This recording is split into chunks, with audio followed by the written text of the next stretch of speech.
C'était l'hiver 1945. Le Troisième Reich s'effondrait dans le feu et le sang.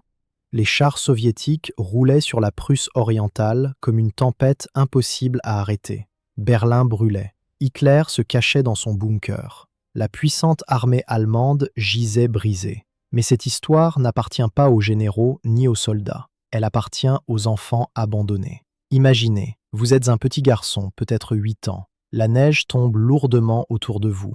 Votre maison à Königsberg a été réduite en ruines par les bombes. Votre mère a été tuée dans la panique de la fuite. Votre père a disparu il y a des mois sur le front de l'Est. Vous vous tenez seul sur une route gelée, avec pour seule protection un manteau trop mince et un petit sac contenant un morceau de pain rassis. Le vent vous tranche comme des couteaux.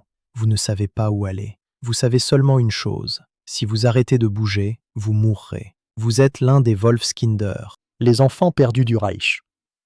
Des milliers de garçons et de filles allemands, certains âgés de seulement 6 ans, soudain orphelins dans le chaos final de la Seconde Guerre mondiale. Voici leur destin tragique.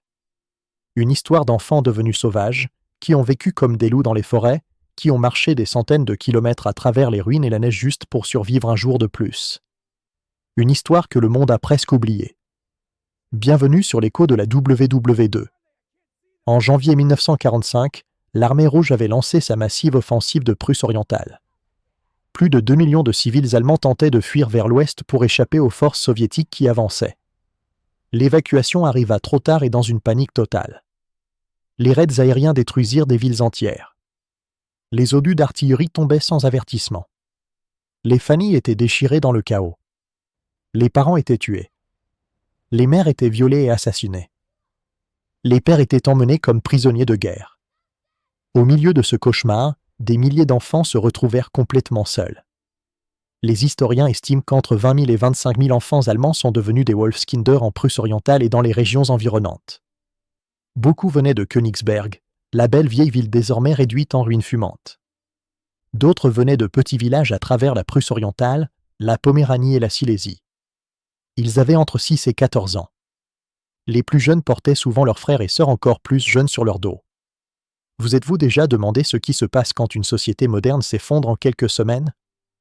Des enfants qui allaient à l'école et jouaient dans des rues seront soudain dû apprendre les lois de la nature sauvage. Ils sont devenus comme des loups se déplaçant en petites meutes, cherchant de la nourriture, se cachant du danger, ne faisant confiance à personne. Pensez-y comme ceci, le Reich qui avait promis un empire de 1000 ans a abandonné ses plus jeunes citoyens à se battre pour des miettes dans la neige comme des animaux. Le grand rêve de supériorité raciale s'est terminé avec des enfants allemands affamés mangeant de l'écorce d'arbres et des chevaux morts pour rester en vie. Voici les dures réalités auxquelles ces enfants ont dû faire face durant ces premières semaines, ils n'avaient aucune protection adulte. Personne pour trouver de la nourriture ou construire un abri. Ils voyageaient surtout la nuit pour éviter les patrouilles soviétiques qui tiraient parfois sur les enfants à vue. La faim est devenue leur compagne constante, ventre gonflé, dents pourries, corps qui dépérissaient. Le froid tuait autant que les balles. Les températures descendaient bien en dessous de zéro avec presque aucun vêtement chaud. La peur ne les quittait jamais. Ils ont appris que pleurer pouvait attirer le danger, alors beaucoup ont oublié comment pleurer. L'Empire qui avait marché à travers l'Europe avec tant de fierté avait abandonné ses enfants à la merci de la guerre. Et la merci était rare. Ce n'étaient pas les enfants de l'ennemi. C'étaient des garçons et des filles allemands et les mêmes à qui le Reich avait autrefois promis un avenir glorieux. Maintenant, ils étaient des fantômes dans leur propre patrie. La tragédie des Wolfskinder ne faisait que commencer. Et les forêts de Prusse orientale et de Lituanie attendaient de les engloutir tout entiers. L'effondrement n'a pas eu lieu lentement. Il est arrivé comme un barrage qui se brise. En janvier 1945, l'armée rouge a enfoncé les dernières défenses allemandes en Prusse orientale. Des millions de civils ont paniqué et fui vers l'ouest. Les trains étaient bombardés. Les routes se transformaient en fleuves de gens désespérés. Les navires en mer Baltique coulaient sous le poids de trop de réfugiés. Dans cette tempête de peur, les familles ont été déchirées pour toujours. Imaginez, vous êtes une fillette de 10 ans nommée Helga. Votre mère vous dit de tenir fermement la main de votre petit frère pendant qu'elle cherche de la nourriture. La foule avance comme un troupeau effrayé. Un obus explose tout près. Quand la fumée se dissipe, votre mère a disparu. Votre frère pleure. Vous êtes maintenant complètement seul dans un monde devenu feu et glace. C'est à ce moment précis que des milliers d'enfants sont devenus des Wolfskinder. Ils n'ont pas choisi de devenir sauvages. C'est la guerre qui a choisi pour eux. La Grande Fuite de 1945 fut l'une des évacuations les plus massives et les plus chaotiques de l'histoire. Plus de 2 millions d'Allemands tentèrent d'échapper aux forces soviétiques qui avançaient. Beaucoup n'y sont jamais parvenus. Les parents furent tués par les bombes ou l'artillerie. Les mères furent violées et assassinées dans le chaos. Les pères furent emmenés comme prisonniers de guerre. Dans cette panique, les enfants furent abandonnés. Certains parents, face à une mort certaine, prirent la décision déchirante de laisser leurs enfants au bord de la route avec un petit mot disant « Va vers l'ouest ». D'autres ne revinrent jamais de leur recherche de nourriture ou d'eau. Les enfants qui restèrent durent apprendre des compétences de survie qu'aucun enfant ne devrait jamais avoir à connaître. Ils formèrent de petits groupes pour se protéger à 3, 5, parfois 10 enfants qui avançaient ensemble. Les plus âgés devenaient les chefs. Les plus jeunes suivaient. Ils se déplaçaient surtout la nuit. Ils évitaient les routes et les villages où les soldats soviétiques risquaient de les trouver. Ils dormaient dans des maisons en ruine, dans des meules de foin ou sous des arbres tombés. La faim était leur ennemi quotidien. Ils mangeaient tout ce qu'ils pouvaient trouver, pommes de terre gelées déterrées des champs, écorces arrachées aux arbres, herbes, feuilles et la chair pourrie d'animaux morts. Certains apprirent à attraper des grenouilles ou des oiseaux à main nue. D'autres volaient dans les fermes la nuit, au risque de se faire tirer dessus par des paysans en colère. Voici comment ces enfants se sont adaptés à leur nouvelle vie durant ces premières semaines terribles. Ils ont appris à rester silencieux. Pleurer ou parler fort pouvait attirer les soldats ou les habitants hostiles. Ils ont développé des instincts aiguisés. Ils sentaient le danger de loin et se cachaient en quelques secondes. Ils partageaient tout. Un seul morceau de pain était divisé entre tout le groupe. Ils ont créé leurs propres règles.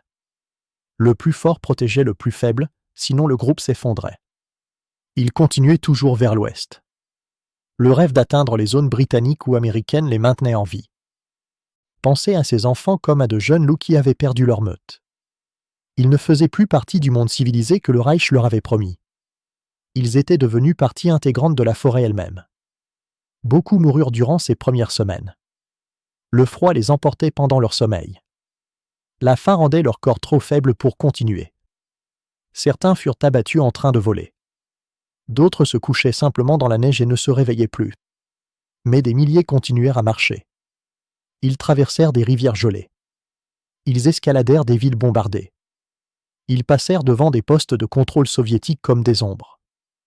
La guerre commencée par les adultes était devenue un combat quotidien pour la vie menée par des enfants qui comprenaient à peine pourquoi cela arrivait. Le Reich était tombé. Ces enfants étaient condamnés à hériter des ruines. Et dans ces ruines naquit une enfance nouvelle et terrible, l'enfance des Wolfskinder. Les enfants apprirent très vite les règles de la forêt. La civilisation disparut. L'instinct prit le dessus. Ils cessèrent d'être des garçons et des filles allemands. Ils devinrent des Wolfskinder. Imaginez, vous avez 12 ans. Vous n'avez rien mangé depuis 3 jours. Vos chaussures ont disparu. Vos pieds sont enveloppés dans des chiffons trempés de sang. Vous avancez dans la forêt sombre avec 4 autres enfants. L'un d'eux n'a que 7 ans. Vous entendez des camions soviétiques sur la route toute proche. Vous vous figez. Personne ne parle. Vous communiquez par signe de la main et par regard. À cet instant, vous n'êtes plus un enfant. Vous êtes un petit prédateur qui lutte pour rester en vie. Cette transformation fut rapide. En quelques semaines, les Wolfskinder développèrent des compétences qui surprirent même les soldats endurcis qui les découvrirent plus tard. Ils apprirent à se déplacer sans bruit dans les bois. Ils apprirent quelles plantes on pouvait manger et lesquelles rendaient malades. Ils apprirent à construire de petits abris avec des branches et de la neige. Ils apprirent à ne faire confiance à presque personne. Voici à quoi ressemblait leur survie quotidienne. Ils voyageaient en petites meutes de 3 à 10 enfants pour se protéger. Ils évitaient tous les adultes soldats soviétiques, paysans allemands et même d'autres réfugiés. Ils fouillaient constamment bailles, champignons, insectes et tout ce qui pouvait être mâché. Ils volaient la nuit dans les fermes, mais seulement ce qu'ils pouvaient emporter sans se faire prendre. Ils continuaient toujours vers l'ouest, vers l'espoir des zones américaines ou britanniques. Vous êtes-vous déjà demandé à quelle vitesse un enfant peut oublier ce que signifie être en sécurité? Pour les Wolfskinder, la sécurité devint un souvenir lointain. La peur devint leur compagne constante. Ils apprirent que pleurer pouvait attirer le danger, alors beaucoup cessèrent complètement de pleurer. Ils apprirent que montrer la moindre faiblesse signifiait la mort. Ils apprirent que la seule personne sur qui ils pouvaient vraiment compter était celle qui marchait à côté d'eux dans la neige. Les plus âgés protégeaient les plus jeunes avec un amour féroce, presque parental. Un garçon de 13 ans pouvait porter un enfant de 6 ans sur son dos pendant des kilomètres. Une fille de 12 ans partageait son dernier morceau de pain avec un plus jeune, même quand elle mourait elle-même de faim. Ce n'était pas l'enfance que le Reich avait promise. C'était une éducation brute et brutale à la survie. Les forêts de Prusse orientale et les routes menant vers la Lituanie devinrent leur nouvelle maison. Ils dormaient dans des granges abandonnées, dans des cratères de bombes, sous des ponts. Ils se réveillaient chaque matin sans savoir s'ils verraient le prochain coucher de soleil. Beaucoup moururent durant ces premières semaines. Le froid les emportait pendant leur sommeil. La faim rendait leur corps trop faible pour continuer. Certains furent abattus en train de voler. D'autres se couchaient simplement dans la neige et ne se réveillaient plus. Mais des milliers continuèrent à marcher. Ils traversèrent des rivières gelées. Ils escaladèrent des villes bombardées. Ils passèrent devant des postes de contrôle soviétiques comme des ombres. Les Wolfskinder n'étaient plus des victimes de la guerre. Ils en étaient devenus une partie. Petits, désespérés et déterminés à vivre. Le Reich qui leur avait promis force et victoire les avait laissés avec rien d'autre que des ruines et la faim. Pourtant, ils refusèrent d'abandonner. Ils apprenaient la leçon la plus dure de toutes, la survie ne se soucie ni de la nationalité, ni de l'idéologie, ni de la propagande. Elle ne se soucie que de celui qui est prêt à respirer un jour de plus. Les Wolfskinder ne vivaient pas seulement dans les forêts. Ils survivaient aussi à l'intérieur des os brisés des villes. Königsberg, autrefois joyau fier de la Prusse, n'était plus qu'un cimetière de pierres et de cendres. Les bâtiments bombardés se dressaient comme des plaies ouvertes. Les rues étaient bloquées par les décombres. Dans ces ruines, les enfants apprirent une nouvelle forme de survie. Imaginez, vous avez 13 ans. La nuit est tombée. Vous rampez à travers une maison à moitié détruite, enjambant avec précaution les éclats de verre et les poutres effondrées. La neige entre par le toit manquant. Votre groupe de 5 enfants vous suit en silence. Vous trouvez une petite boîte de viande cachée sous une étagère effondrée. Vos mains tremblent en l'ouvrant. Dehors, vous entendez des soldats soviétiques rire et boire. Un seul bruit de travers et tout s'arrête. Vous partagez la boîte dans un silence total, chaque enfant ne prenant que 2 petites bouchées. C'était la vie quotidienne des Wolfskinder dans les villes en ruine. Ils devinrent maîtres des décombres. Ils se déplaçaient comme des fantômes à travers les bâtiments bombardés. Ils savaient quel mur était sûr à escalader. Ils savaient quelle cave contenait encore de la nourriture cachée. Ils savaient écouter le bruit des bottes qui approchaient. Les villes offraient à la fois danger et opportunité. Voici comment les Wolfskinder survécurent à l'intérieur des ruines. Ils utilisaient les décombres comme cachette parfaite pendant la journée et ne se déplaçaient que la nuit. Ils fouillaient chaque maison à la recherche de conserves, de vêtements chauds et de chaussures. Ils évitaient les rues ouvertes où les patrouilles soviétiques pouvaient facilement les repérer. Ils créaient des points de rendez-vous secrets au cas où le groupe serait séparé. Ils considéraient chaque inconnu comme une menace potentielle. La faim restait leur plus grand ennemi.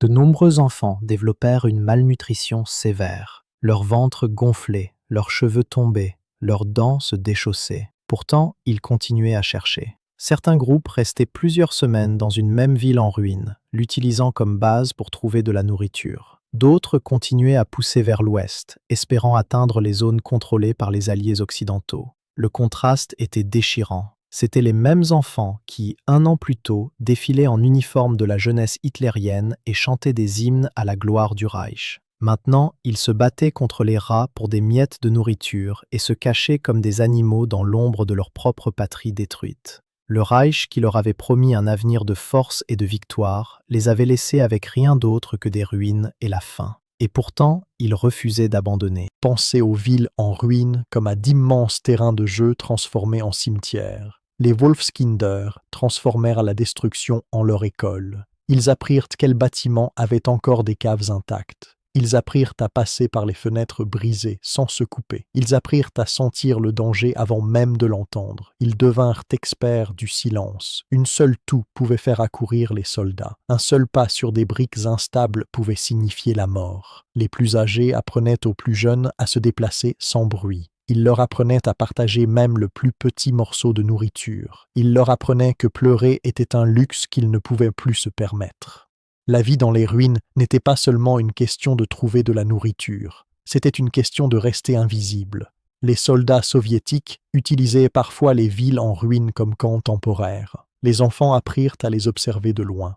Ils attendaient que les soldats s'endorment ou s'en aillent. Seulement alors, ils se glissaient à l'intérieur pour chercher quelque chose d'utile. Parfois, ils trouvaient une miche de pain oubliée. Parfois, ils ne trouvaient que plus de morts. Les Wolfskinder apprenaient la leçon la plus dure de toutes. La survie ne se soucie ni de nationalité, ni d'idéologie, ni de propagande. Elle ne se soucie que de celui qui est prêt à respirer un jour de plus. Le Reich était tombé. Ces enfants étaient condamnés à hériter des ruines, et dans ces ruines naquit une nouvelle et terrible enfance, l'enfance des Wolfskinder. Les ruines leur offraient un abri pour un temps, mais les Wolfskinder ne pouvaient pas y rester éternellement. Le rêve qui les maintenait en vie était simple et puissant, atteindre l'Ouest. Ils croyaient que s'ils parvenaient à franchir les zones britanniques ou américaines, ils seraient enfin en sécurité. Alors ils marchèrent, des centaines de kilomètres. À travers la neige, à travers les forêts, à travers les villes détruites. Imaginez, vous avez 13 ans, vos chaussures ont disparu depuis des semaines, vous enveloppez vos pieds dans des chiffons trempés de sang, chaque pas brûle comme du feu, vous n'avez pas mangé correctement depuis des semaines.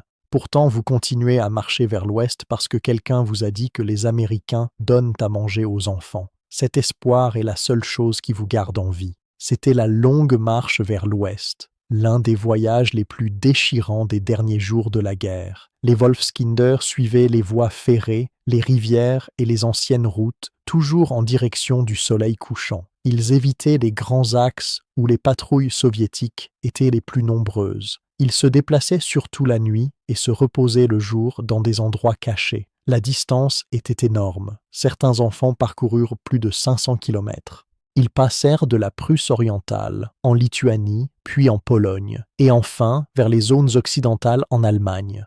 Sur leur chemin, ils virent toute l'horreur de la fin de la guerre.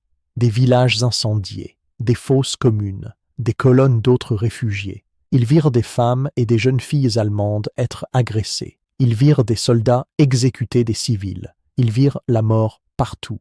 Pourtant, ils continuaient à marcher. Voici à quoi ressemblait cette longue marche pour les Wolfskinder. Ils voyageaient en petits groupes pour rester cachés et se protéger mutuellement. Ils se déplaçaient surtout la nuit et se reposaient le jour dans les forêts ou les ruines. Ils suivaient le soleil et les étoiles quand ils pouvaient les voir pour garder le cap. Ils mendiaient ou volaient dans les fermes quand ils étaient désespérés, mais seulement ce qu'ils pouvaient emporter sans se faire prendre. Ils portaient les plus faibles aussi longtemps qu'ils le pouvaient, même si cela ralentissait tout le groupe. Le voyage fut impitoyable. Beaucoup moururent en chemin. Certains moururent de froid en dormant sous les arbres. D'autres s'effondraient d'épuisement et étaient abandonnés par leur groupe car les autres ne pouvaient plus les porter. Certains furent capturés par des soldats soviétiques et envoyés dans des orphelinats ou des camps de travail. Mais des milliers continuèrent. Ils traversèrent des rivières gelées sur une fine couche de glace. Ils escaladèrent des villes bombardées pendant la nuit. Ils passèrent devant des postes de contrôle soviétiques comme des ombres. Les plus âgés protégeaient les plus jeunes avec un amour féroce, presque parental. Un garçon de 14 ans pouvait porter un enfant de 6 ans sur son dos pendant des kilomètres lorsque le petit ne pouvait plus marcher. Une fille de 12 ans donnait son dernier morceau de pain à un plus jeune, même quand elle mourait elle-même de faim.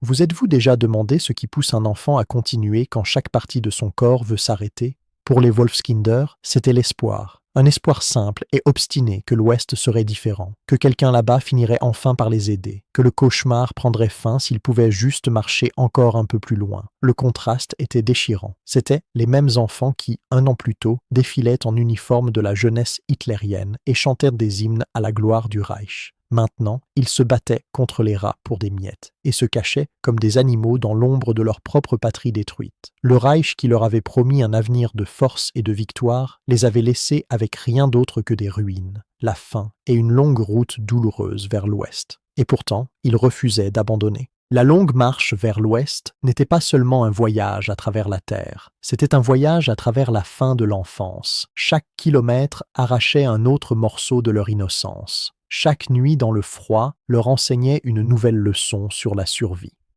Les Wolfskinder n'étaient plus des victimes de la guerre. Ils en étaient devenus une partie. Petits, désespérés et déterminés à vivre, le Reich était tombé.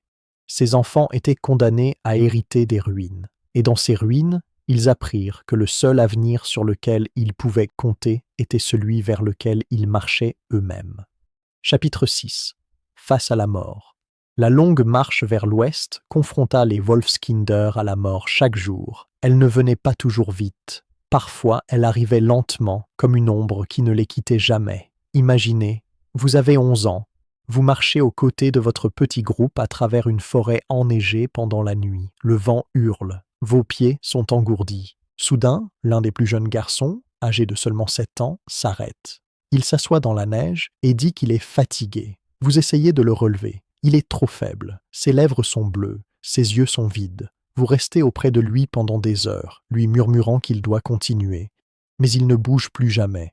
Quand le matin arrive, vous le laissez derrière vous sous une fine couverture de neige. Vous continuez à marcher. Vous n'avez pas le choix. C'était la réalité quotidienne des Wolfskinder. La mort marchait avec eux comme un compagnon silencieux. Elle prenait de nombreuses formes. Le froid était le tueur le plus patient. Les températures descendaient bien en dessous de zéro. Les enfants n'avaient presque aucun vêtement chaud. Beaucoup moururent de froid pendant leur sommeil. Leur petit corps s'arrêtait simplement pendant la nuit. Les survivants se réveillaient et trouvaient leur ami froid et raide à côté d'eux. Ils apprirent à ne pas pleurer. Ils apprirent à continuer à avancer. La faim était encore plus cruelle. Les ventres gonflaient à cause de la malnutrition. La peau se tendait sur les os. Les dents tombaient. Certains enfants devenaient si faibles qu'ils ne pouvaient plus marcher. Leur groupe devait prendre une terrible décision, les abandonner ou mourir avec eux. Beaucoup choisissaient de rester auprès de l'enfant mourant jusqu'à la fin. D'autres n'avaient pas le choix et devaient continuer. Les maladies se propageaient rapidement dans le froid et la saleté. La dysenterie, le typhus et la pneumonie tuaient par centaines. Il n'y avait ni médicaments, ni eau propre, ni médecin. Les enfants souffraient en silence, leur corps se décomposant tandis qu'ils continuaient à marcher. Voici les façons dont la mort frappait les Wolfskinder. Mourir de froid pendant les nuits glaciales sans abri ni vêtements chauds. Mourir de faim, ce qui rendait leur corps trop faible pour poursuivre le voyage. Mourir de maladies qui se répandaient rapidement dans les conditions sales et surpeuplées de la survie. Être abattus par des patrouilles soviétiques ou des paysans en colère lorsqu'ils étaient surpris en train de voler de la nourriture. Mourir d'épuisement, s'effondrant simplement sans jamais se relever. Vous êtes-vous déjà demandé comment des enfants apprennent à accepter la mort si jeunes? Les Wolfskinder n'avaient pas le temps de faire leur deuil. Ils apprirent que s'arrêter pour pleurer pouvait signifier leur propre mort. Alors ils continuaient à marcher. Ils continuaient à chercher le prochain morceau de nourriture. Ils continuaient à espérer que le prochain village ou la prochaine forêt serait plus clément. Mais la mort n'était pas toujours silencieuse. Parfois, elle arrivait avec violence. Les soldats soviétiques tiraient parfois sur les enfants à vue s'ils les prenaient pour des espions ou simplement parce qu'ils étaient allemands. Les paysans locaux, terrifiés et en colère après des années de guerre, battaient ou tuaient parfois les enfants qu'ils surprenaient en train de voler. Il y avait des histoires de petits groupes entiers découverts et exécutés. Les Wolfskinder apprirent à craindre les adultes plus que le froid ou la faim. Les adultes étaient devenus le plus grand danger de tous. Pourtant, même dans ce monde de mort constante, de petites étincelles d'humanité apparaissaient encore. Parfois, la femme d'un paysan allemand laissait secrètement du pain au bord d'un champ.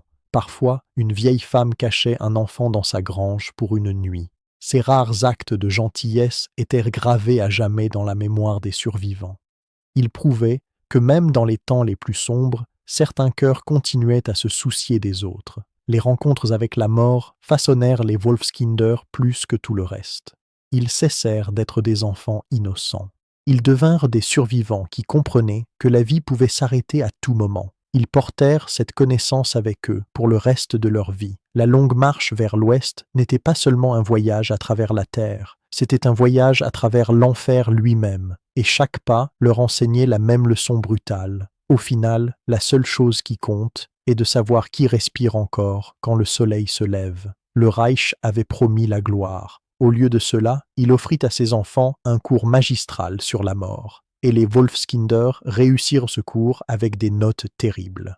Chapitre 7. Après la guerre. Les canons se turent enfin en mai 1945. L'Allemagne capitula. Le Troisième Reich était mort. Mais pour les Wolfskinder, la guerre ne s'arrêta pas. Elle changea simplement de forme. Imaginez, vous êtes un garçon de 12 ans qui a marché plus de 400 kilomètres à travers la neige et les ruines. Vous atteignez enfin la zone britannique. Vos vêtements ne sont plus que des loques. Votre corps est maigre comme un squelette. Vous vous tenez devant un camp de réfugiés avec des centaines d'autres enfants. Un soldat britannique vous regarde et vous demande votre nom. Vous pouvez à peine parler. Vous n'avez pas entendu un geste de gentillesse depuis des mois. Pour la première fois depuis un an, quelqu'un vous offre une soupe chaude et une couverture. Mais à l'intérieur, vous vous sentez toujours comme un loup. Vous regardez encore par-dessus votre épaule. Vous vous attendez encore à la mort à tout moment. La fin de la guerre apporta de nouvelles épreuves pour les Wolfskinder. Les combats cessèrent, mais la faim et le chaos continuèrent. Des millions de personnes déplacées envahirent les routes et les camps de l'Allemagne vaincus. Les Wolfskinder étaient parmi les plus perdus de tous.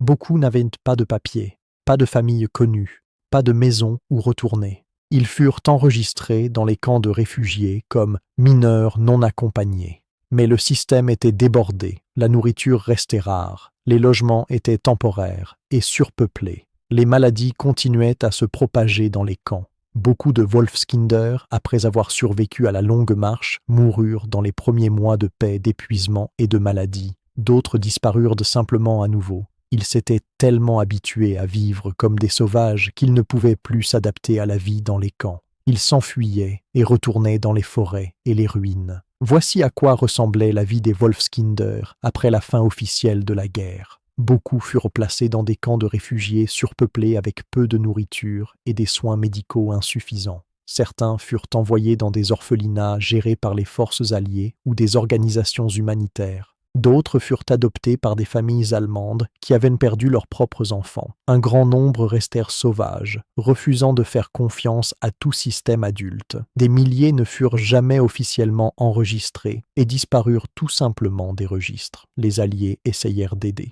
Les Britanniques, les Américains et plus tard l'Administration des Nations Unies pour le Secours et la Reconstruction, UNRWA, mirent en place des programmes spéciaux pour les enfants déplacés. Ils cherchèrent les parents survivants. Ils fournirent de la nourriture, des vêtements et une scolarité de base.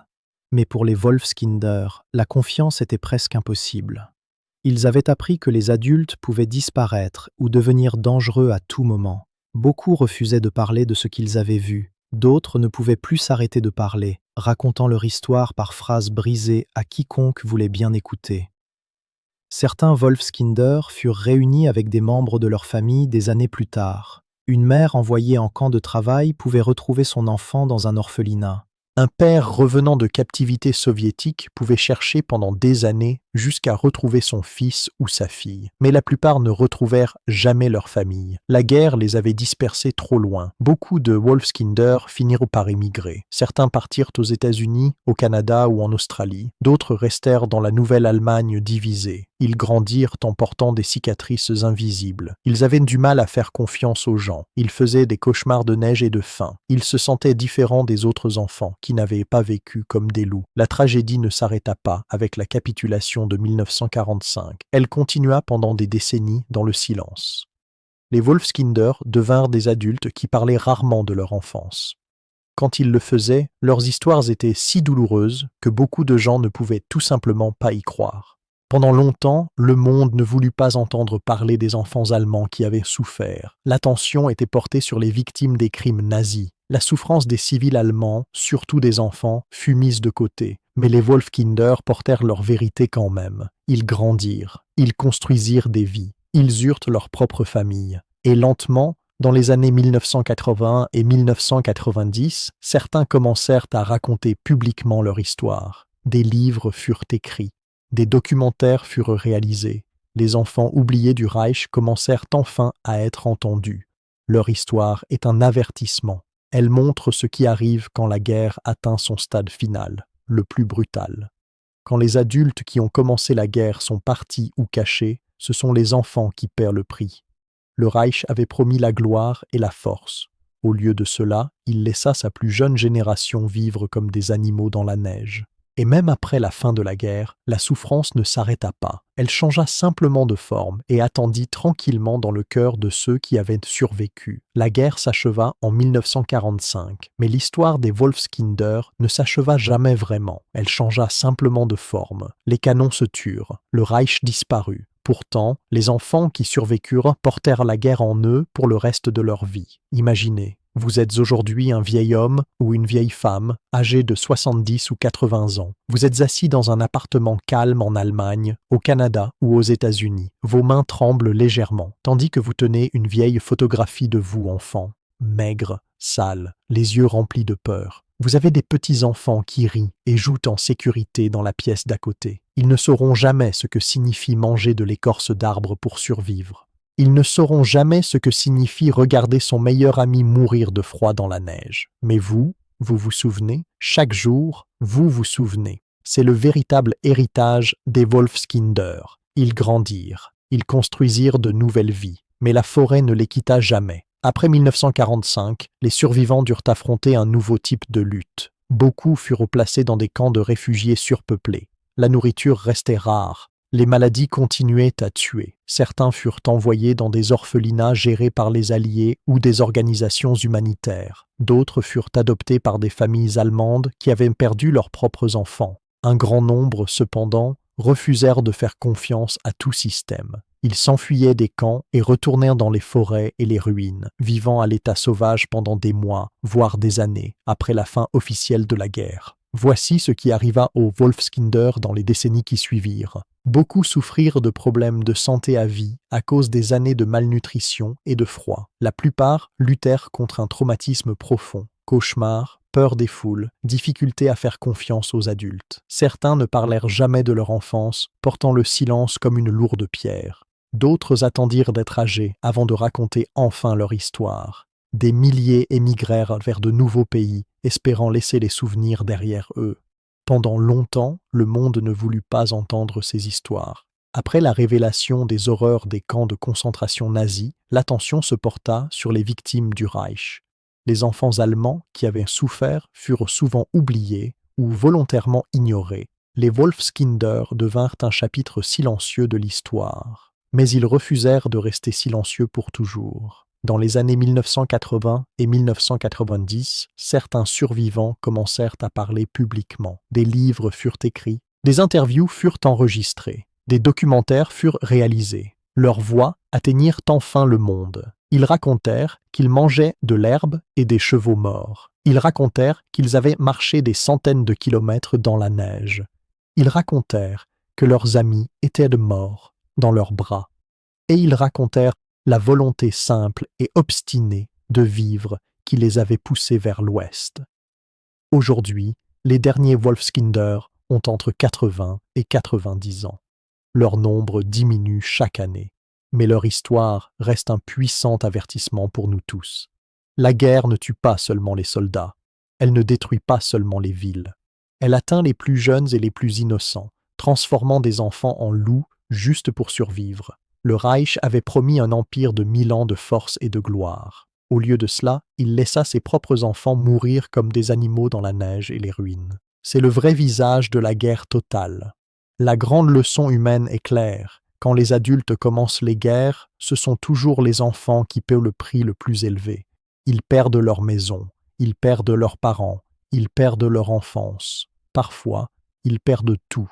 Les Wolfskinder n'étaient pas les premiers enfants à souffrir de la guerre. Ils ne seront pas les derniers. Mais leur histoire nous rappelle que chaque bombe larguée, chaque bataille livrée, crée de nouveaux Wolfskinder quelque part dans le monde. Aujourd'hui, nous les voyons encore, en Syrie, en Ukraine, dans les régions déchirées par les conflits. Des enfants qui marchent seuls, des enfants qui cherchent de la nourriture dans les ruines, des enfants qui apprennent à survivre comme des loups. Les visages changent, la douleur reste la même. L'écho des Wolfskinder se fait encore entendre. Il nous pose une question simple.